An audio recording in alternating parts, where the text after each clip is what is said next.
No. Not because they're all basement-dwelling, socially inadequate human beings, although there are some of those. But you know what? There are worse things you could be. A football hooligan. Drunken idiot in the public. Sorry, that one was too long to cover with a cough.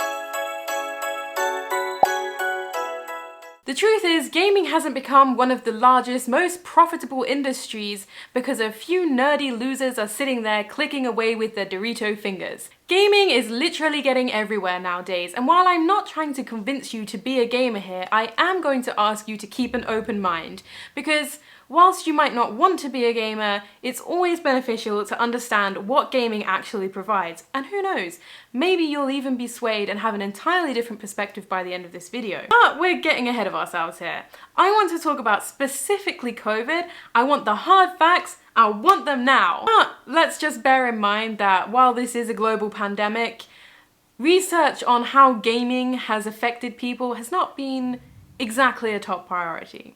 That being said, there is actually a surprising amount of research done on this topic. I will link some down in the description below if you want to see exactly how many people were included in the study, the gender, the age range, all of that, but I can tell you it is extensive. And all I'm gonna say for now is that time spent playing games has increased 71% for these respondents, while 58% of those respondents reported that playing games has impacted their well-being, with the overwhelming majority of responses indicating a positive impact. So studies are showing that people are seeing a noticeable impact on their mental health, including things as reduced anxiety and reduced stress. So if it's so great, why are you not really hearing about it? Well, that's actually incredibly simple, because people that are reporting on games have absolutely no clue. Take a look at this description from one of the most played games to ever exist in human history by one of the top news outlets, the BBC. Perhaps the most well-known is Animal Crossing: New Horizons. Released in March, Nintendo's record-breaking Switch game that tripled the company's profits drops players into a tiny tropical town filled with talking anthropomorphic animal neighbours who help them redecorate their home, catch butterflies, and grow fruit trees. My god, that sounds like such a boring game. It's a good thing Nintendo didn't hire them for describing their game, because honestly, I don't think it would be record-breaking if they had. And yet, I have almost 400 hours played into this specific game. So what gives? Well, it's actually incredibly simple. Reporters use words such as tiny so that it feels insignificant and maybe not really a good use of your time. With things like talking animals, which frankly sounds kind of ridiculous and also incredibly childish. And what do? Your animal friends will help you redecorate your home.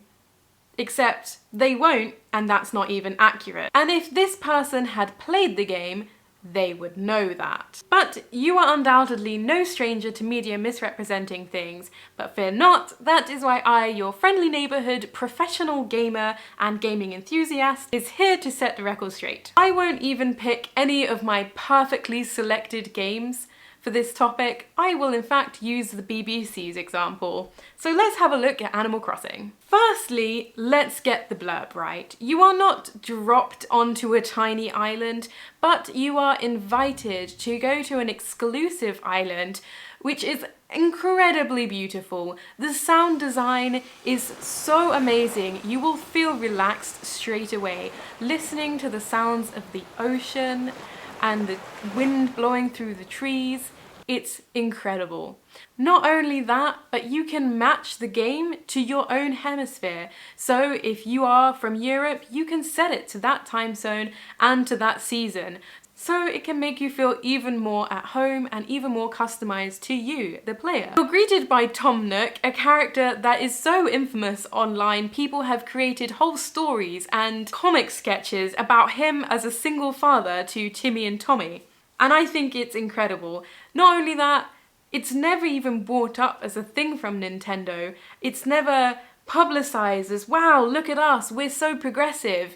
It's just him. He's just the father with his sons. And that's as simple as it is.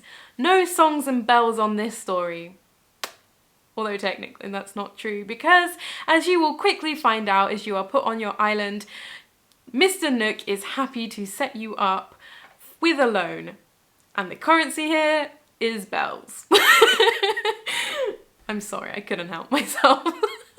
So when your kid understands more about loan repayments than you do, you can be thankful for games. You also have as long as you would like to pay this loan. In fact, you can actually happily never pay this loan, although you will not progress further into the game. So it's really worth paying your loan. As you explore the island you have selected, as we call in the industry, it is a sandbox game, which means you're not told what to do, you just explore and find new things. A really satisfying way of playing a game. As you learn crafting, DIY, you will progress and make furniture, make your home bigger, better, build up your island however you like it. You can customize it to a city landscape or keep it natural. It's entirely up to you, and you can build the kind of world that you want to escape to. Not only that, it's a huge learning tool, as you will go and fish for things and you can donate these things such as fossils, fish, bugs, butterflies, and all kinds of things, even artwork and paintings. You can donate them to the local museum. And the local museum is an owl which is not only adorable, and I love the fact that they've played on the owls are wise and he runs the museum. Gotta love Nintendo's attention to detail. But you undoubtedly will learn something yourself. Every time you hand in a donation to the museum, they will tell you something new about it. So now you know more about what the game actually entails. How does this help people through COVID? To start with, you have sightseeing, like the museum. Not only are you going out, having something to do by collecting all of these things, and oh my goodness, it's so gratifying when you fill a tank and you're done. There's something about collecting and finishing the collection that just feels good. If you've been on my channel a while, you'll know that I haven't travelled to England for almost 3 years now, and I'll be honest, it's been really hard. And while it might sound a little childish, I used this game to actually create an island that was not only my perfect ideal relaxation with little pumpkin patches and a whole zen nature garden, I also created things like a spare bedroom that I thought my mum would love as a nice, calming place for her to stay in my hypothetical world. On the days that I really missed home, I even set a challenge to myself to make the childhood bedroom I had at my grandparents' as a kid. It had yellow stripy wallpaper, if you were curious. And you know what? It was incredibly fun and actually made me feel like I was closer to home. Others, they used it as a way to connect. Screw the phone calls where you would run out of things to talk about, or the awkward family group conference calls that felt like meetings. Many people use this as a way to connect, visiting each other's islands and seeing what they had created. You see, the thing is with gaming, it's not a tiny island.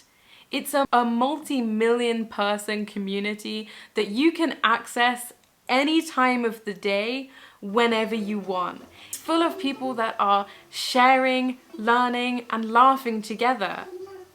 Maybe you played Animal Crossing on your own, but there is a whole community full of people just sharing their designs for new dresses or some new item. People will happily invite you to their island so that you can get their native island fruit and add it to your own island. There are so many ways to connect, and this game isn't even a particularly good game for connecting with people. I hope now that you can realize that games can teach your kids financial responsibilities, encourage careers like designing, coding, testing, and so much more. They're learning social skills, they're doing team building exercises all night, and nothing is teaching them patience and dedication like losing over and over and over again. Of course, not all game you even have to lose. Animal Crossing is a perfect example of that. You literally cannot lose in Animal Crossing. So if you know someone, I hope you can share this video to them, or indeed if you were that person that was told by all the anti-vaxxer Karens that video games cause nothing but violence in our youth. I hope you now feel fueled to stand against those very overly dramatic and uninformed people with the right information. And if you want more information from me, I am really happy to announce that I am making a new channel specifically for gaming that is called Yago Game, and I will be uploading new videos to it as of the beginning of 2022. I'll put the link in the description if you want to check that out and make sure you're subbed, ready for when those videos go live. But until next time, I will see you tomorrow for day 8 of Vlogmas. Thanks for watching, guys. Bye!